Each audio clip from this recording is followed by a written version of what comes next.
1 Kings chapter 3.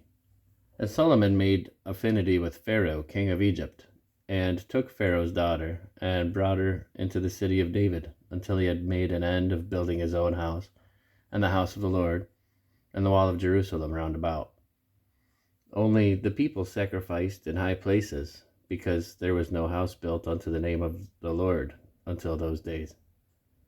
And Solomon loved the Lord, walking in the statutes of David his father. Only he sacrificed and burnt incense in high places. And the king went to Gibeon to sacrifice there, for that was the great high place. 1,000 burnt offerings did Solomon offer upon that altar. In Gibeon, the Lord appeared to Solomon in a dream by night, and God said, "Ask what I shall give thee." And Solomon said, "Thou hast showed unto thy servant David my father great mercy, according as he walked before thee in truth, and in righteousness, and in uprightness of heart with thee. And thou hast kept for him this great kindness, that thou hast given him a son to sit on his throne, as it is this day. And now, O Lord my God, thou hast made thy servant king instead of David my father, and I am but a little child.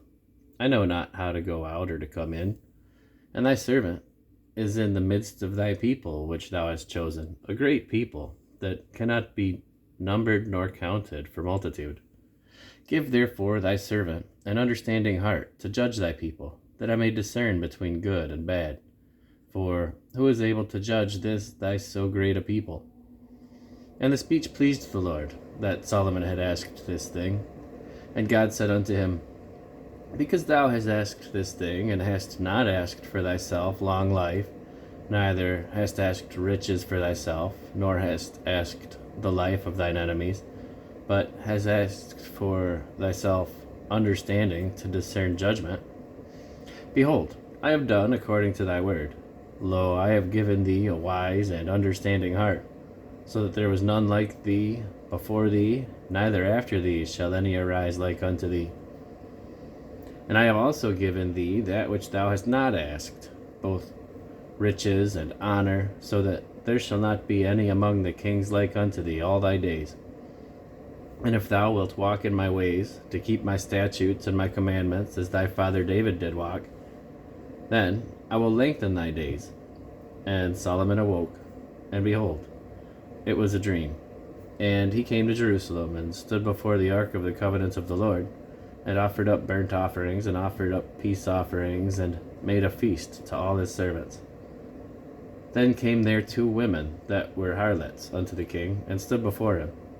And the one woman said, "O my lord, I and this woman dwell in one house, and I was delivered of a child with her in the house. And it came to pass the 3rd day after that I was delivered, that this woman was delivered also. And we were together. There was no stranger with us in the house, save we 2 in the house. And this woman's child died in the night, because she overlaid it. And she arose at midnight, and took my son from beside me, while thine handmaid slept, and laid it in her bosom, and laid her dead child in my bosom. And when I arose in the morning to give my child suck, behold, it was dead. And when I had considered it in the morning, behold, it was not my son which I did bear. And the other woman said, Nay, but the living is my son, and the dead is thy son. And this said, No, but the dead is thy son, and the living is my son. Thus they spake before the king. Then said the king, The one saith, This is my son that liveth, and thy son is dead. And the other saith, Nay, but thy son is dead, and my son is the living. And the king said, Bring me a sword. And they brought a sword before the king. And the king said, Divide the living child in 2, and give half to the one, and half to the other. Then spake the woman whose the living child was unto the king, for her bowels yearned upon her son. And she said, O my lord, give her the living child, and in no wise slay it. But the other said, Let it be neither mine nor thine, but divide it.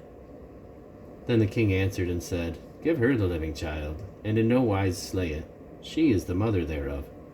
And all Israel heard of the judgment which the king had judged, and they feared the king, for they saw that the wisdom of God was in him to do judgment.